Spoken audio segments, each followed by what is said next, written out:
So anyway, Wendy, so for years, right, for almost 30 years, I've been helping people resolve stress and clear stress from their bodies and their lives, right? I did a Right. unique form of body work and unique form of chiropractic that cleared stress patterns from the nervous system, but I'm also a trained life coach, and specialize in neurology and just helping people get back to optimal health. And optimal health, right, is defined in the as defined in the textbooks, is a state of wholeness, physical, mental, social, spiritual wholeness, in which all the organs, tissues, and systems of the body are functioning 100% all the time.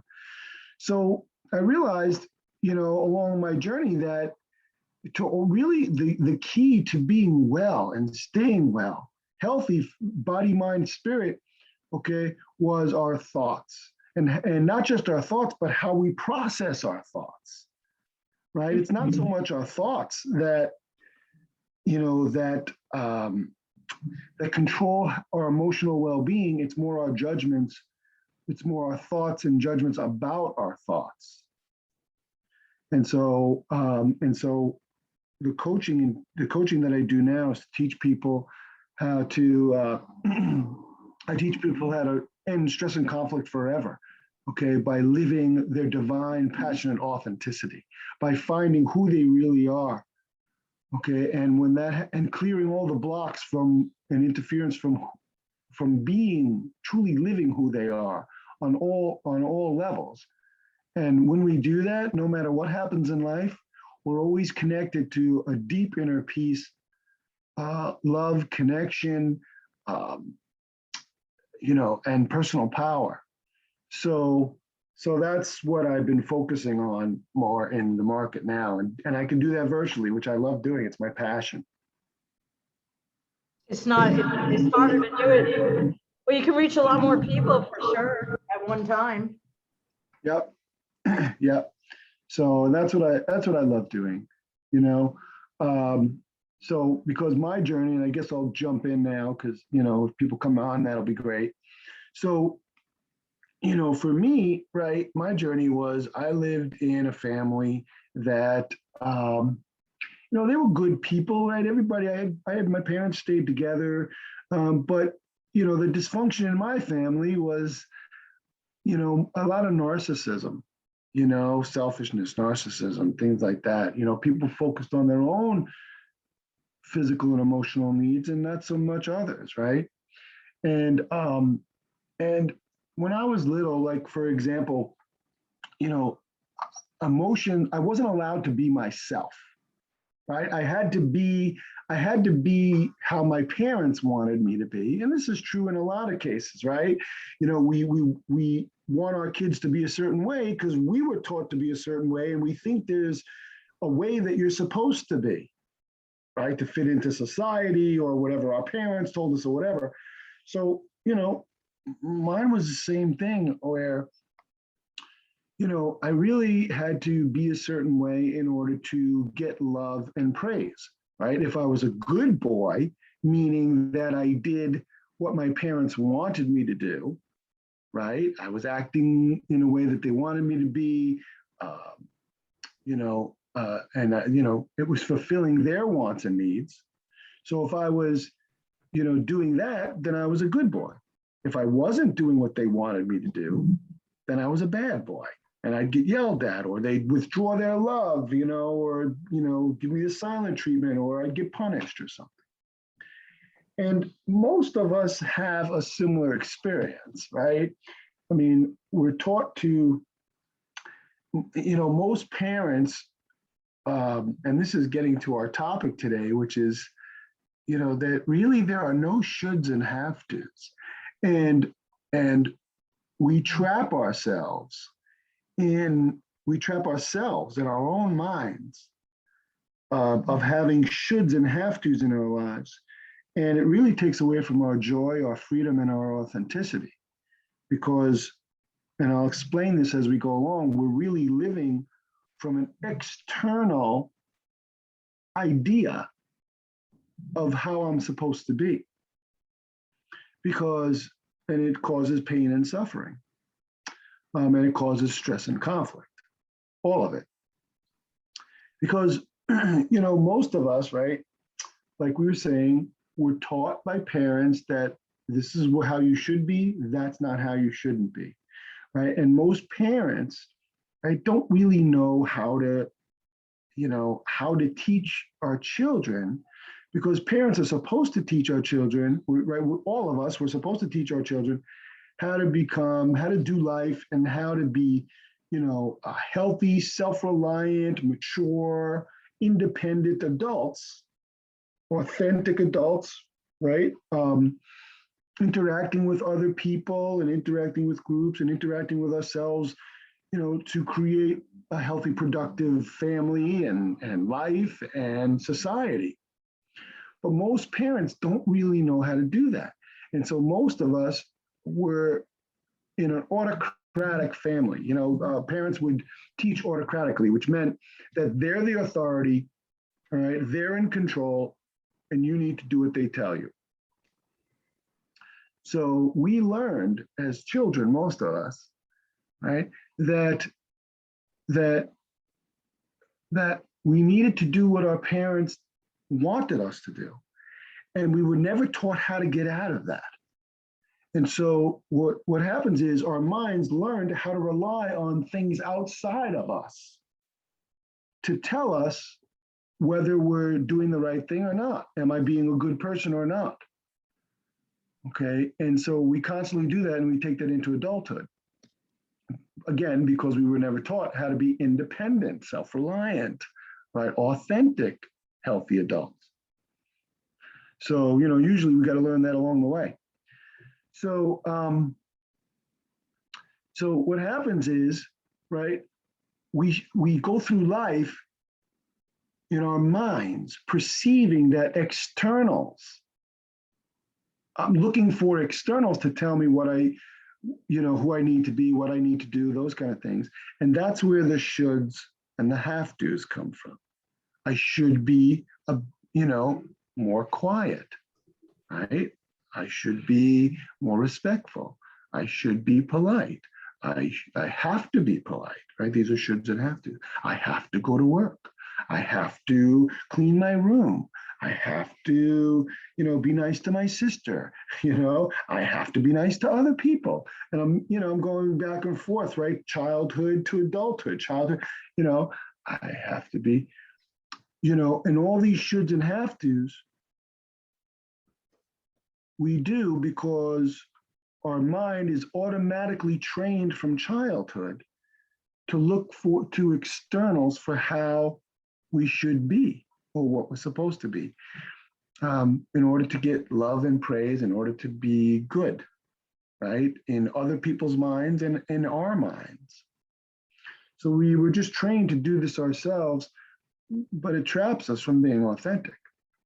And it traps our joy, like I was saying. So, and most parents, just to add on to that a little bit more, the reason why there were shoulds and have tos when we were young, okay, is because they knew no other way but to teach us or about life or try to educate us through through this autocratic style and through control. But control meant using judgment and punishment in order to control us, right? If you do that, you're going to get punished. You know what? If you're yelling at your sister, I'm going to send you to your room. You're a bad boy, and you're not going to, you can't watch TV for a week, right? So they used judgment. They used, our parents and us sometimes use judgment and punishment in order to try and control our children. But again, like I was saying, we, and punishment, just to be clear, can either be you get smacked, you got to go to your room, they take things away, right? Or it could just be the silent treatment. Parents upset, they won't talk to you, they abandon you somehow, right? Because I had one woman, tell me, well, Dr. Mike, I didn't have a lot of yelling and I wasn't, punished. And I said, yeah, but how were you punished? And when we talked about it, it was that her mother would just get silent and cold. And she felt emotionally alone as a little girl. So, and that's punishment too. So, so they use this autocratic style, right? There's no blame. It's not like they're bad people. They just used what they learned, right? And this is what we all learn. It's almost a societal norm. But the problem is that we learn, like I've been saying, to live life looking to the externals, to others, okay, or even external shoulds, or even back in the back of our minds to our parents to know how to be, rather than the healthy way is to know who we are, okay, learn who we are, know who we are, and learn how to come from inside of ourselves and what's right for me and what's not right for me. Right? Learn to know my deepest values and ethics and always live connected to that. Make my decisions, make what I'm going to do, what I'm not going to do. And so in that world, there's no shoulds and have tos. There's only what I want and what I don't want. Like But you're talking, I have a question. When do you, little children have to be disciplined, don't they? Or they would hurt themselves. Like, don't go near the stove, smack their little hands, You're talking about older people, right? No, and you're right in what you're saying, that the younger we are, the more we're in charge of their well-being, right? Yeah. The problem is, you're right. The problem is parents don't look at it that we're in charge of teaching these people, these little adults, well, these little human beings, how to do life. Right? They think, no, we have to control them, not just be in charge of them, not teach them, but control them. So, so really it's teaching them not to touch the stove, but not because you're a bad boy or a bad girl. You don't not touch the stove because if you touch the stove, you're a bad girl. You don't touch the stove because it's going to hurt you. This is the action and this is the consequence. If you don't want that consequence, don't do the action. Right? Now, that's a very adult way of talking about it. But if, with a child, it'd be like, honey, so the attitude would be, in a healthy environment, would be, oh, honey, don't touch the stove, and the child's looking why, right? Because childs want to learn, right? They know the deal. And, because, please don't touch the stove, because if you do, it's going to hurt really bad and you can hurt yourself. And do you want to be hurt? No, again, you got to be age appropriate, right? Well, it depends on the age of the child, right? Because a 2-year-old is not going to know you're going to hurt yourself. A 2-year-old's going to know, get your hands off the stove. Right. Now, So, it depends on the age of the child, right? Right. So that's what I'm saying right now. That's what I just said. It's got to be age appropriate. Right. Okay. But in the beginning, we're carrying our kids. They're clinging to us in the very beginning. Yeah. Right. There's not much, it's nonverbal. They don't even understand. They don't even understand language. Okay. So, even then we could be like, we could be angry with them, what's going on in our own heads, what's going on in our own attitudes is transferring to the child. They're learning how to be from us. But go a little older, right? So we're supposed to teach them what to do. And as they get older, more and more teaching is supposed to occur. Mhm. And we don't get that. You follow? So yes, in beginning, we're in charge of their well-being, but that's why we keep them with us. Some of the best parents, right, or best parenting practices is really take your kids all over the place and let them, and they're learning from observing at a very young age, right? I was just going to follow up on Wendy's. That's an interesting topic because I have small children. I have a 4-year-old and a 6-year-old. Right, I heard And that. you did, okay. And so for me, even at this age, a constant saying is, if you choose the behavior, you chose the consequences. And at this age, they are well aware of what that means, that if you choose to do this, then you choose the consequence that goes along with that.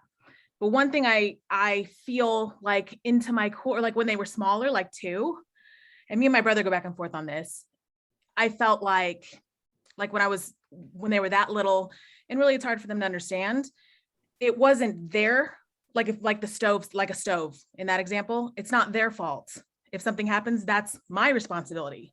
So to put that on the kid always felt inappropriate, because in that age, it's my responsibility That's right. that they don't get hurt. You know what I mean? Correct. Yeah. Correct. Very good. Thank you. Okay. So, yeah, and that's the whole thing. It is our responsibility, right? But less and less and less and less as they get older, and we need to teach them to be self-reliant, independent, healthy adults. And that comes quicker than you think. It comes quicker than you think. Yeah. These little bambinos are amazingly brilliant. Mm-hmm. Amazingly brilliant. So, but again, the reason why we're all shooting all over ourselves, right? You ever hear the expression, don't shoot on yourself? Mm. We're shooting all over ourselves and we feel trapped in our lives. I have to do this, I have to do that, I have to keep up with the Joneses, I have to go to work, I have to get up now, I have to make dinner, I have to take care of the kids, right? We do that because we're still in the childhood mentality of listening to mommy and daddy or our authorities, and we set up those parameters in our head long time ago from others, not knowing how to come from ourselves, not knowing how to reach inside my own heart and my own mind and discern and decipher and decide what's right for me now in this moment. Honestly, it sets us up to be in abusive relationships. What do you mean?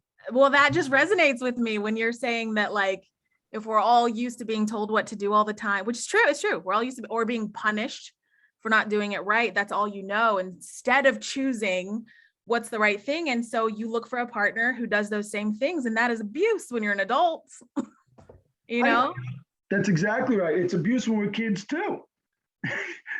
Yeah. But yes, it becomes more and more abusive. If you had an adult relationship with somebody, right? You're an adult and they're an adult, and you should be this way, you should be doing this, you should be, making my dinner every night, you should be kind to me when I come home, you should always be in a good mood, you should, or you have to do this, or you have to do this, or I'm not gonna love you. You have to do that, or I'm not gonna participate with you. You have to do this, or I'm not gonna. It's all based on, right? It's all based on judgment and punishment and for control. And that's how we live our lives. And we don't even know we're doing that because we think it's so normal, right? Doesn't everybody do that? This is what we've done all our lives. My parents did it. We all do it. And we wonder why we're so unhappy. Why aren't I joyfully alive? Do you know what I mean? Why aren't I, just happy all the time, peaceful and living in the moment, deciding what I want and what I don't want? I mean, that's the utopia. That's the epitome. That's where we get to when we learn the skills to really live our passionate authenticity. And honestly, and that's what I love teaching people, because all my life, in my career, I've always said that I help people live the miracle that they are. Because truly, we are all bundles of joy. We are, children of God. We are little sparks of divinity, right, wrapped in this physical suit to express and experience the miracle of life and who we are. That's why we're here. That's true. I'm super religious. So that's what God teaches us, that we should, but I see what you're saying now. I get it. And what keeps us from being from living what God teaches us is unfortunately what our parents and society unwittingly taught us by being set on control versus, power. So control is power over versus power with, right? Society is set on power over versus power with. They're set on better than or less than, right? Top down, autocratic. That's what I was talking about before, like autocratic parenting. I'm above you. I'm better than you. I'm smarter than you. I'm whatever, stronger than you. Rather than power with. And because maybe it's true as a child that I'm smarter in this area or stronger or whatever, but because of that, not that I have power over you, because of that, I am I am going to do power with and show you and teach you. That's the difference. And when we do that with each other, whether we do it with our children or we do it with each other, okay, now we're cooperating. Now we're living together. We're synergizing. And God set up life, so that the whole is greater than the sum of the parts. When two or more are gathered in my name, there I am.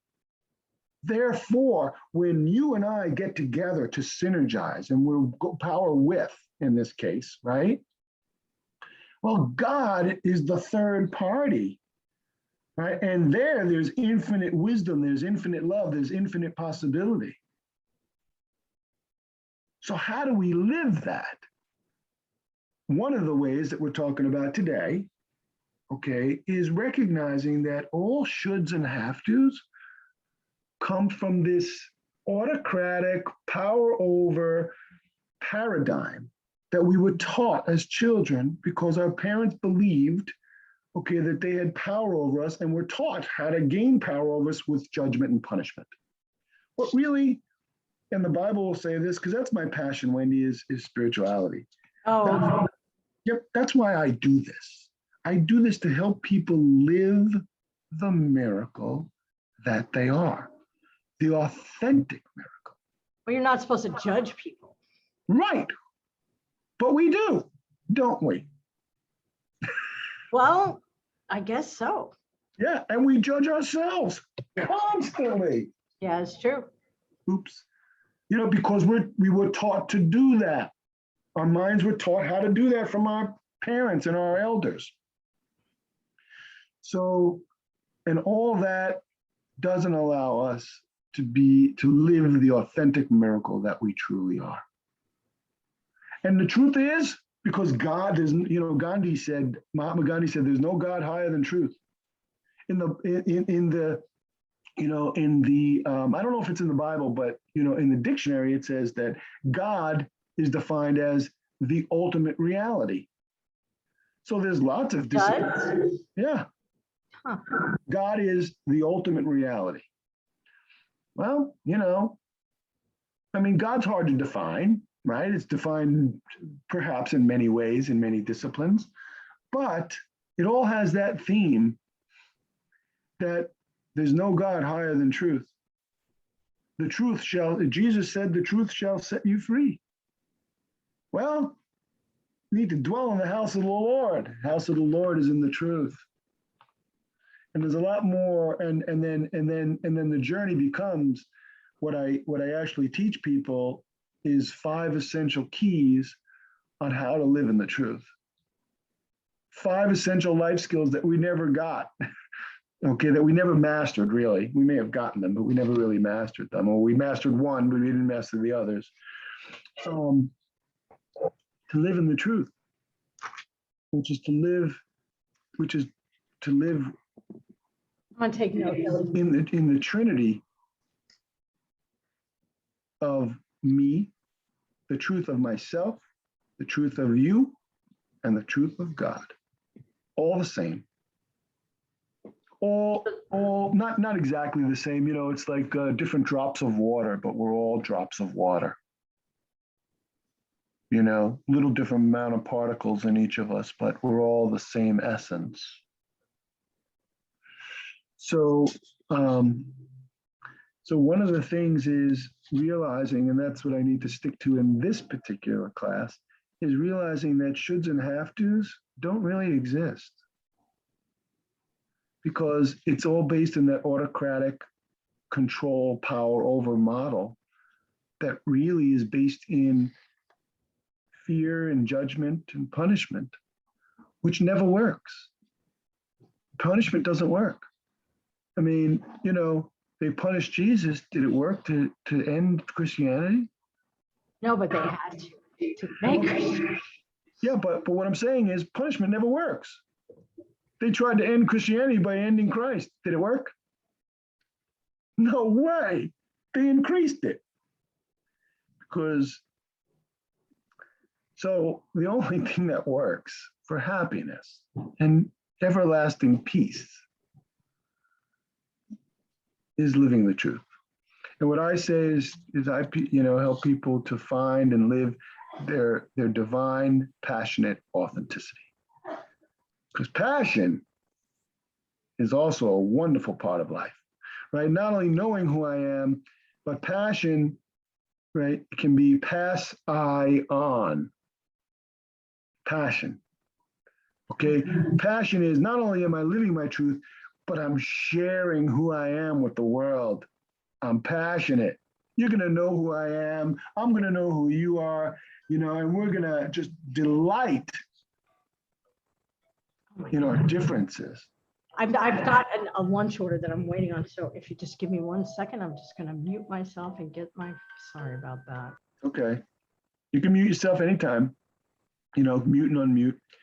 So, so that's the idea. That's why I live your passion and authenticity, so that we live together and we synergize.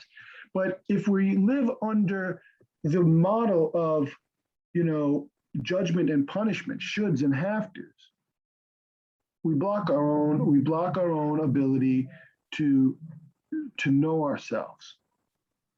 Well, and even religious faith, like I would consider myself a Christian. I'm a Christian. That's the faith I belong to. But I lived in a Muslim society for 5 years, and we studied this town called Al-Andalus, where it was Jews, Christians, Muslims, and they lived simultaneously side by side. And how did that happen? Right? Because there's so many rules in all of our religions. That's just, there's rules, there's shoulds, there's have tos. That's how our religions function. But how that happened was they focused on the one, which is above all of them and listed in the Bible, Quran, probably the Torah also, that the greatest of these is love. So forget everything else, and everything else that we're mandated.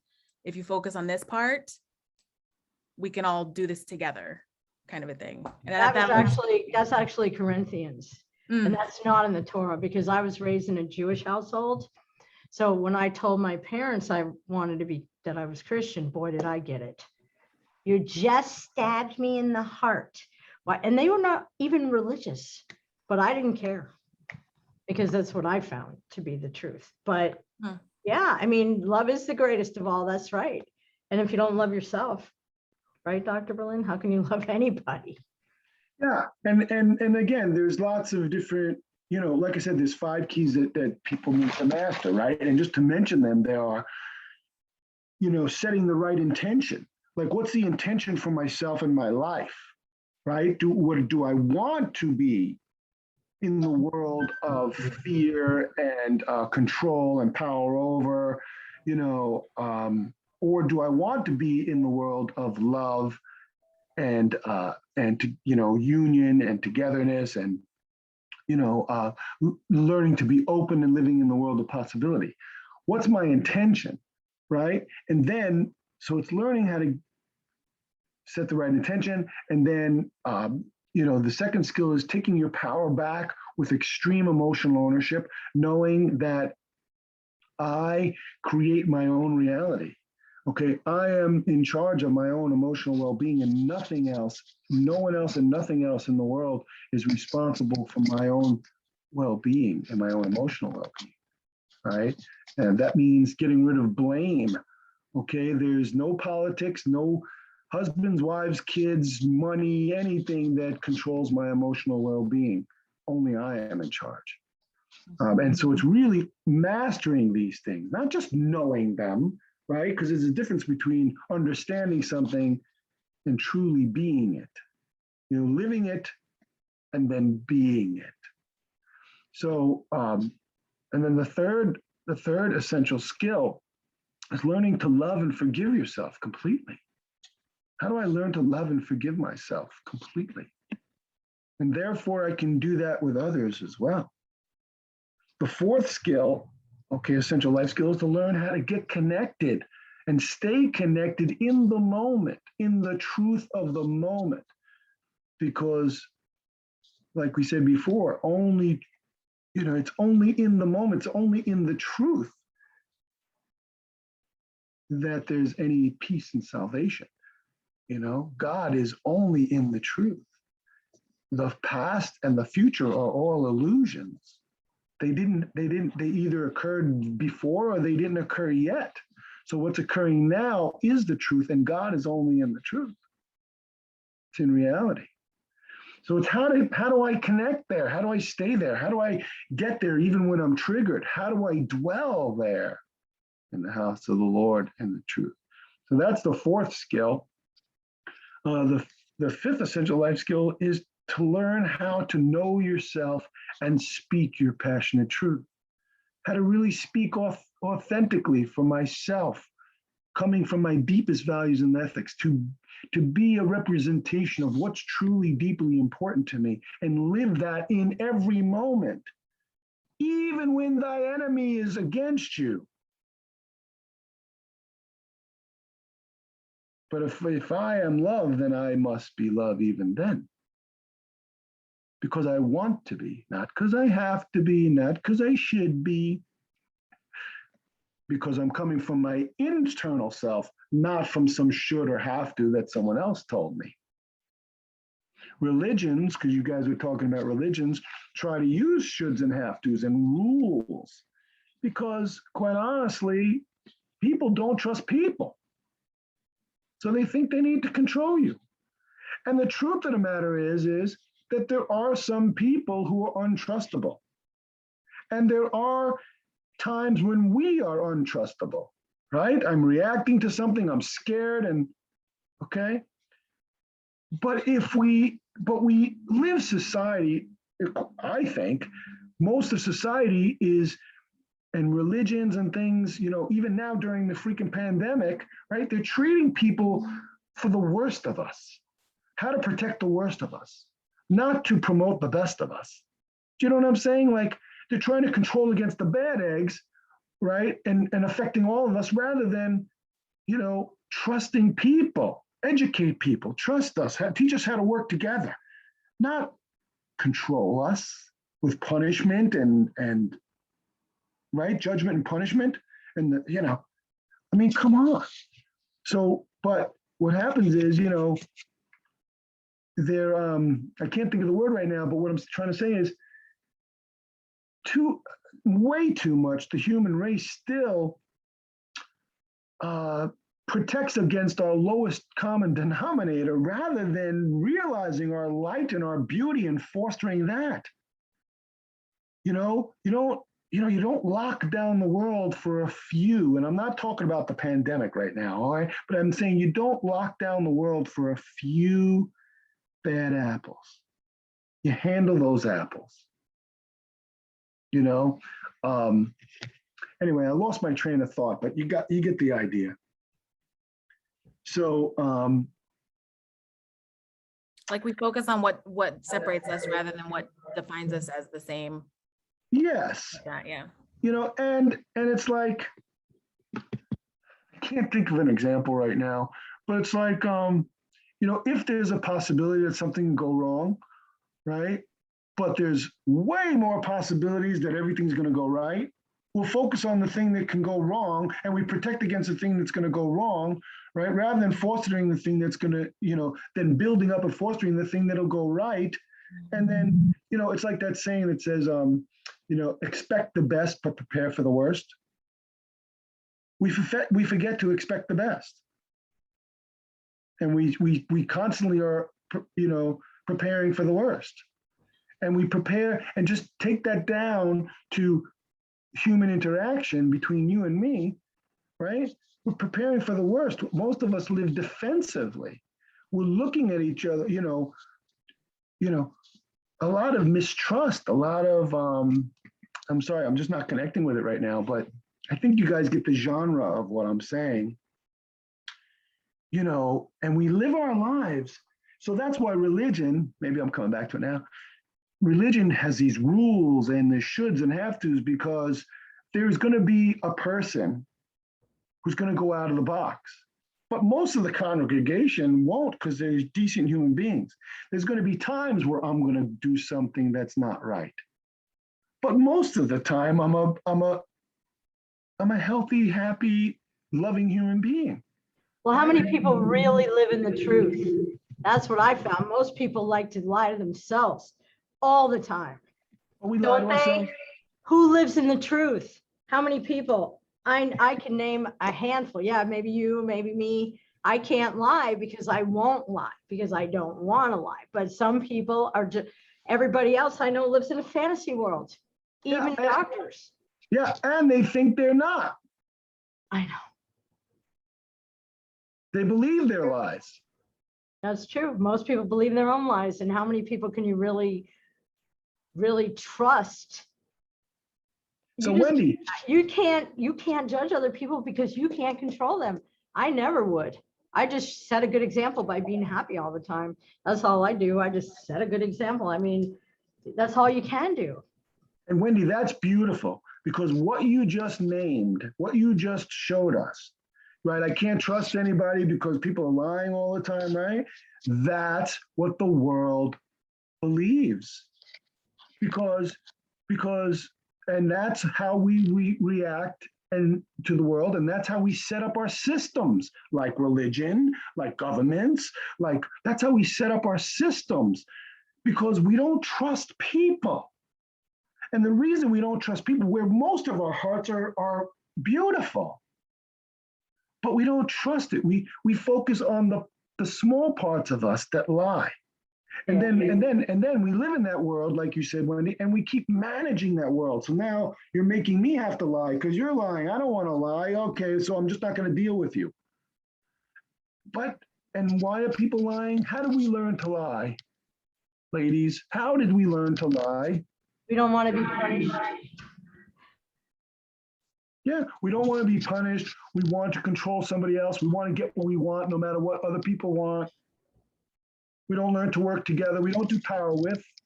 Oh, we don't want to hurt people's feelings.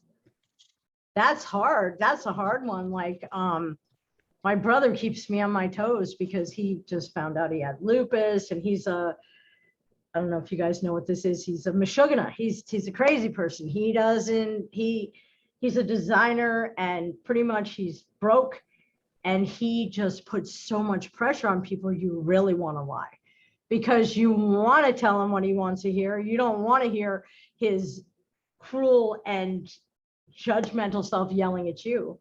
But what do you do when it's in your family, Dr. Berlin? What do you do? Yeah.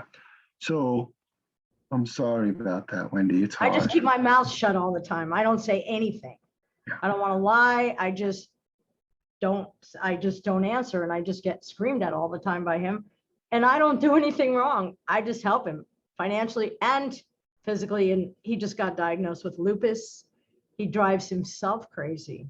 Of course, because when we live in that world, okay, it is nothing but stress and conflict. Okay, and it's unhealthy emotionally and eventually physically, because it's That's right. all That's what comes happens, together. I guess. I don't know.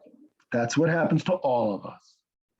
And because and thank you, Wendy, because you just gave us, painted a really great picture and gave us the example of what we're talking about, which is that the world is set on control. We don't trust each other. We don't trust ourselves. We don't know how to connect to ourselves. We don't know how to connect. A part of us might know, but we're so unpracticed at it. And when other people don't do it, then we feel like we have to manage things. And we're so set in the world of control, and which is based on fear and mistrust. And money. And money.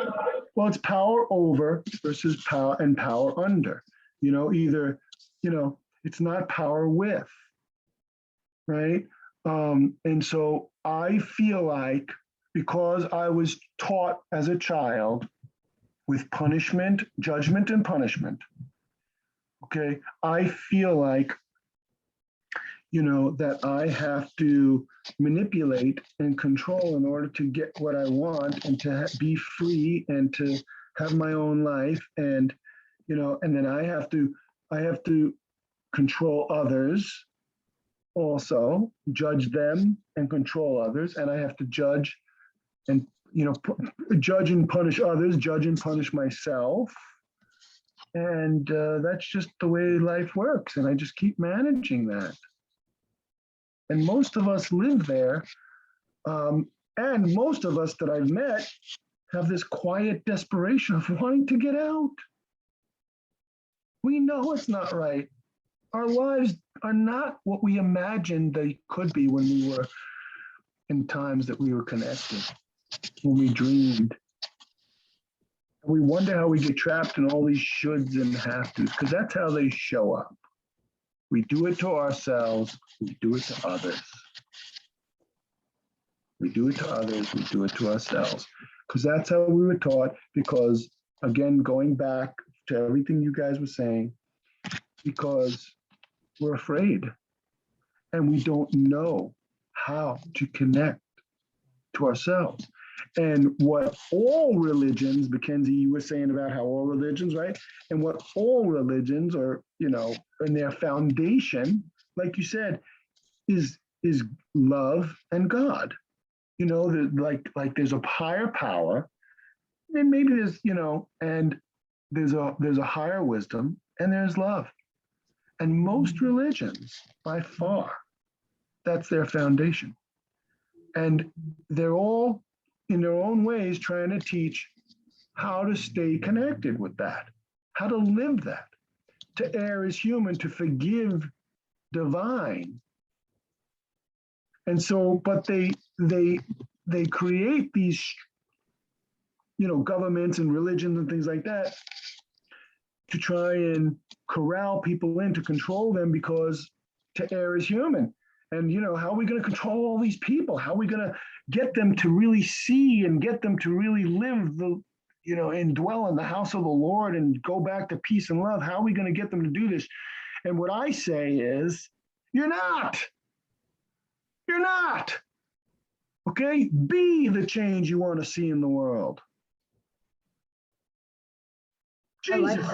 Jesus said that. You can't get anyone to do anything. Okay, you're not in charge of them. Teach them, be in charge of yourself. Get yourself clear. Be the change you want to see and be the example. Okay, and then help foster and promote them to do the same.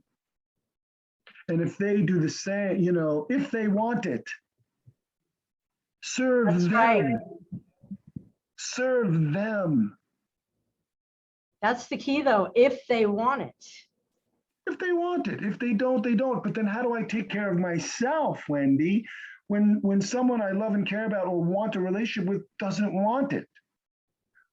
Well, that's why we have to master these skills and, these other skills. There's 5 essential skills that if you master it, you will know what to do no matter what. You will know how to stay authentic and in love and dwell in the house of Lord, in the house of the Lord, no matter what happens, no matter who rejects you, no matter, listen, a couple of years ago, and Wendy, you might know this, but in 2010, I had a really bad injury. Okay, it put me out of work. I didn't know that. Yeah, anyway, so in 2010, it put me out of work. I didn't work, I didn't practice for 3 years, kept my business afloat. Long story short, I couldn't sit because I injured my spine, my back. I couldn't sit for 1.5 years. Oh my goodness. Not sit. I didn't drive. I didn't sit at a dinner table. I didn't go out to eat. I didn't go to a movie. I did not sit for 1.5 years. What did you do? I don't want to go there yet, okay? Because we got to end. I adapted and responded authentically in each moment. That's what I did. Jeez. And I just did the next indicated thing. So my point is, I went through a big hardship. I lost all my money. I went into debt. I had to get people to drive me around. I lost everything.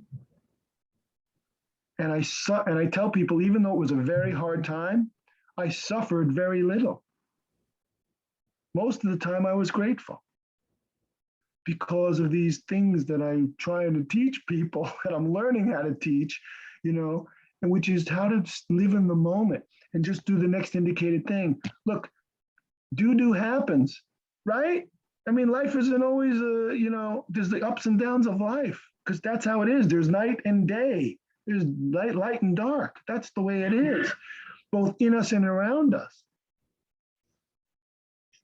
But peace comes from learning how to stay authentic, always connected. To dwell in the house of the Lord is what I think that means. To always stay connected to myself, God, and the other person, to keep the Trinity. And if we do that, and we learn these 5 essential skills, no matter what happens, we're okay. We're good. And that's it. And then there's the next moment, and I keep choosing. But the way to heal the world, I believe, and what I'm doing is, like Gandhi said, be the change. The most powerful thing you can do to help the world is be the change you want to see. And we're all searching for that anyway, right? We're all searching for that peace and happiness, that fulfillment within us anyway. So, anyway, so that's what I do. And I know we went off track a little bit with the shoulds and have tos, but it was a great conversation, because I just want to end it with saying that anytime you see yourself shoulding on yourself, oh, I should do this way, or you should be that way, or I should be this way, okay, or I should do this, or you should do that, or someone else doing it to you, okay, it's just a form of control and it's not the truth. Okay, or if you feel yourself or other people doing it to you, you have to do this, you have to be this way for me, I have to go to work, it's not the truth. Okay, it's just what we were taught. The truth is that underneath, I heard somebody in another seminar say, underneath every upset, underneath every frustration, every upset, is a wish. Find the wish. Talk to the wish, speak the wish, work with the wish, not the frustration, not the upset. So in other words, if somebody's not treating me right and I go, ow, that's not right, I don't like that. Okay, why don't I like it? Why don't I want it? This is what I teach my students. Why don't I like it? Why don't I want it? Go back into yourself, into your authenticity, and go, what do I want? What's the wish? What's the desire? The desire is I want peace in this moment. The desire is I want connection. The desire is I want love.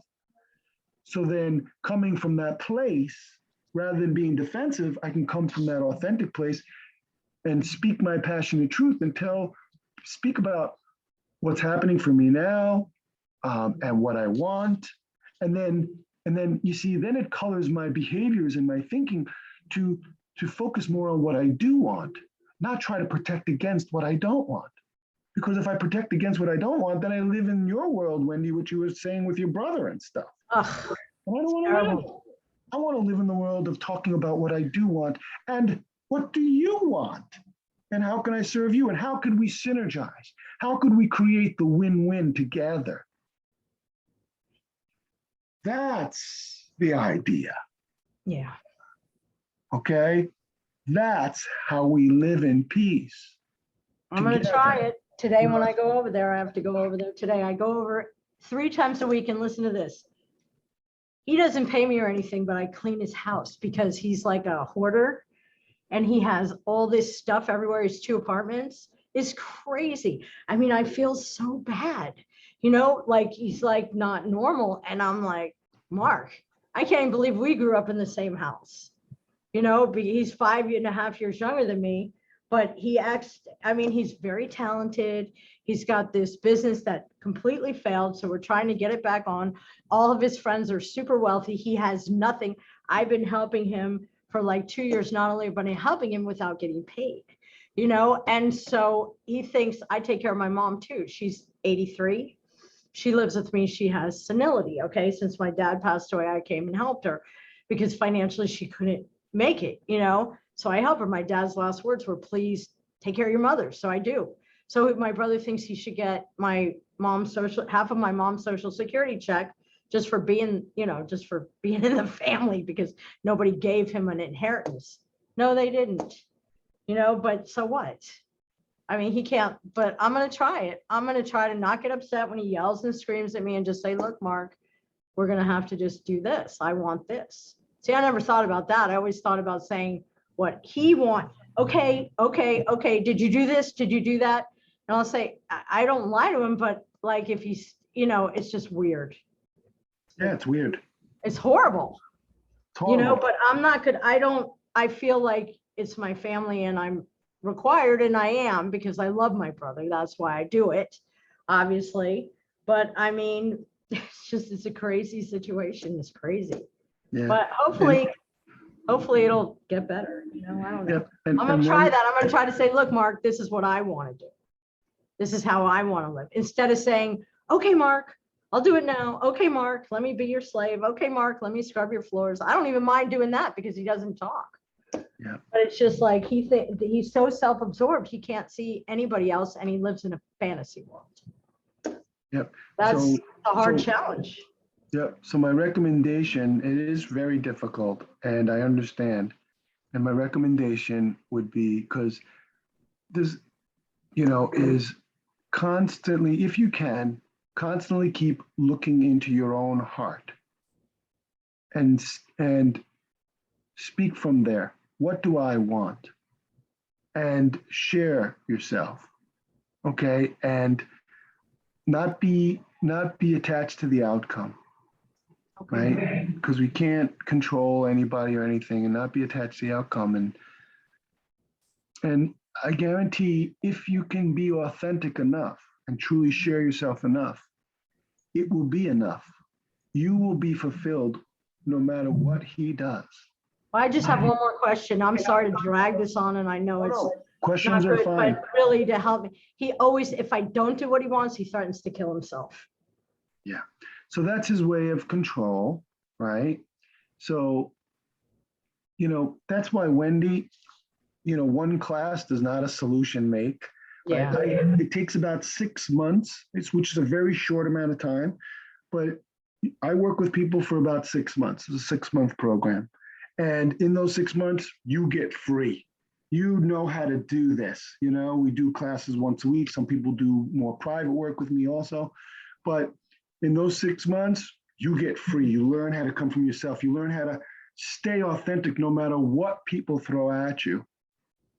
You know, but the first thing is, you know, stay in your heart. That's the one thing I can say. And there's no shoulds and have tos. There's only what I want, what my heart wants now, okay, and what it doesn't want right now, okay? Because I don't know what my heart's gonna want after you say the next thing.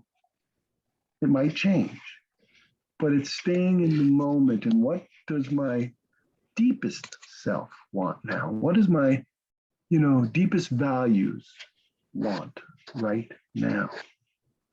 I want to, you know, what's his name? Mark? Mark.